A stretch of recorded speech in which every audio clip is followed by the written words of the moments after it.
বন্ধুরা, আজ আমি আপনাদের সামনে তুলে ধরবো আমাদের স্কুলের সাইনবোর্ড লেখা হচ্ছে, সেই লেখাটি আজ আপনাদের সামনে তুলে ধরবো। তো বন্ধুরা, লেখাটি দেখে আসেন কীরকম হলো। আর নতুন হলে অবশ্যই চ্যানেলটি সাবস্ক্রাইব করে পাশে থাকবেন। তো বন্ধুরা, এই আমার চাচা অনেক সুন্দর আর্টিস্ট করতে পারেন। তিনি এই আমাদের হেড স্যারের সঙ্গে কথা বলে এই বোর্ডটি আর্টিস্ট করার জন্য এসেছেন। তো অনেক সুন্দর আর্টিস্ট করেছেন। মনোহরপুর উচ্চ বিদ্যালয়, স্থাপিত 2003, ইংরেজি কুলাউড়া, মৌলভীবাজার। তো বন্ধুরা দেখেন তো, অসাধারণ তার আর্টিস্ট, হাতের কলাকৌশল অনেক সুন্দর। তো বন্ধুরা, আপনারা যদি আমাদের চ্যানেলে নতুন হয়ে থাকেন তাহলে অবশ্যই চ্যানেলটি সাবস্ক্রাইব করবেন, যাতে আমরা আমাদের ডেইলি লাইফগুলো আপনাদের সামনে শেয়ার করতে পারি। তো বন্ধুরা দেখেন তো কেমন হয়েছে আমাদের এই স্কুলের সাইনবোর্ডটি।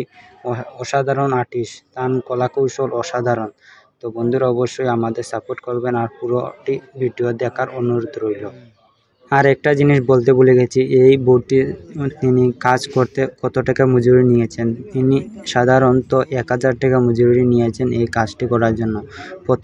প্রথম দিন এসে এখানে শিরিষ কাগজ দিয়ে ঘষাইয়া পরিষ্কার করেন, তারপর কালা রং যেটা আছে, এটা ডিবি রং, এটা দিয়ে রং করেন, তারপর এই আর্টিস্ট করেন। তো অসাধারণ হয়েছে। তো বন্ধুরা দেখেন তো কেমন হয়েছে সম্পূর্ণ ভিডিওটি। ওয়াও, অসাধারণ।